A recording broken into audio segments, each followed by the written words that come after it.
Have you ever thought that there was something the creators of Chuck E. Cheese were hiding something from us all? Or have you ever found something to be off about the place?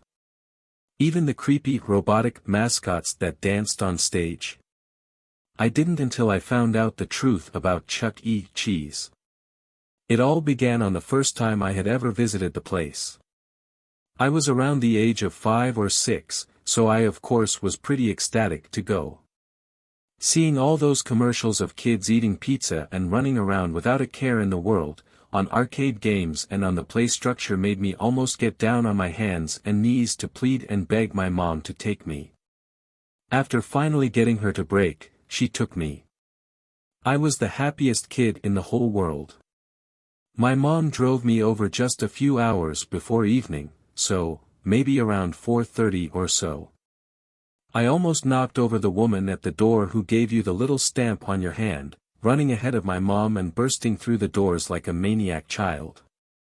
Eventually I was stamped and literally screeching as I ran around to all the games and play sets. After a bit, I stumbled on over to a game, like whack-a-mole, but with sharks. Right by the staff-only room. One shark-whacking minute later, I'd won the game. Before I could squeal in success and collect my tickets, my ears caught the sound of something very strange going on near the staff-only room. I could hear someone say, "Test number 15 on mutated rat results in angered behavior such as throwing desk and scientist at the wall." I then began to wonder what in the world they could be talking about. Maybe they were making a new game. Being so young, I had no idea at all what was actually going on in there. Being curious, and feeling a bit interested, I pressed myself against the door and listened in as carefully as a 6-year-old could.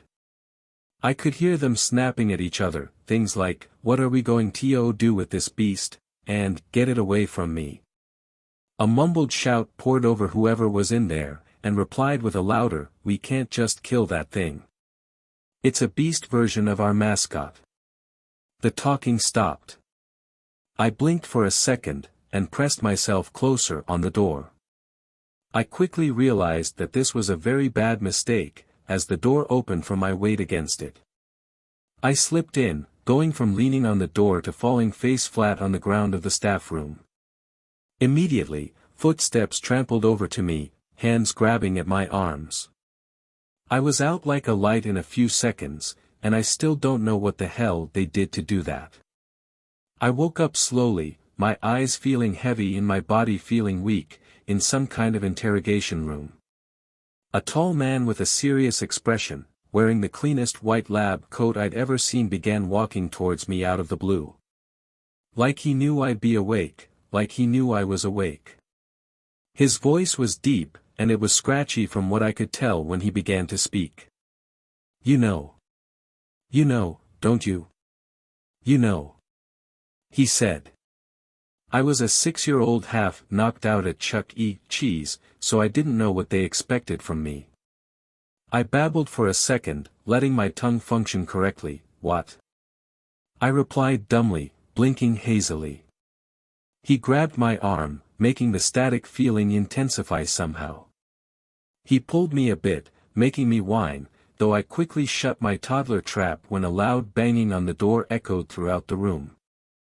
Naturally, me being so young and clueless, I screamed, thrashing around. The man let go of me, snapping at me to shut my mouth. Forgetting about almost everything, I thrashed around some more, slipping out of my chair. I kicked my legs, going into the corner of the room. I screamed again, banging my foot against something, making a loud metal clang against my foot. I twisted around and whined down at an air vent. I kicked it again out of scared, hot anger. With another loud scream and clang, the metal front popped off. Again, letting out a shriek when I heard the man stomping towards me out of the noise of clawing metal and banging, I scooted inside, spitting at him. I was scared half to death. I mean, what was I doing here? Where was my mom? He swiped at me for a moment, but quickly pulled his hand back. There was another loud bang, and the man stepped back. Using my tiny little hands, I grabbed the air vent's door and pulled it back, pressing it on the door. Just in time, a piercing hiss was followed by a shout from the stranger, and the loudest bang on the door. I crawled back, scooting back into the vent. I had to leave. Even being so young, I knew I was in trouble. I hastily turned around with a bit of a struggle, slowly crawling down the vent. A loud manly scream echoed through the vent, being followed by more. They were in unison with the sound of cracking and tearing, which I now know was flesh and bone from the stranger.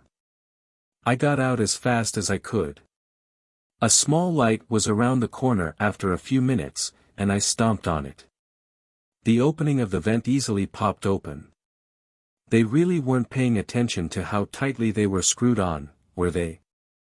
My feet stumbled as I climbed out, but were soon trampling to where I saw my mom last.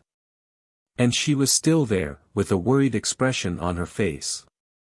I ran up to her, hugging her tight. My eyes were now glazed with wet, hot tears. I wanted to go home.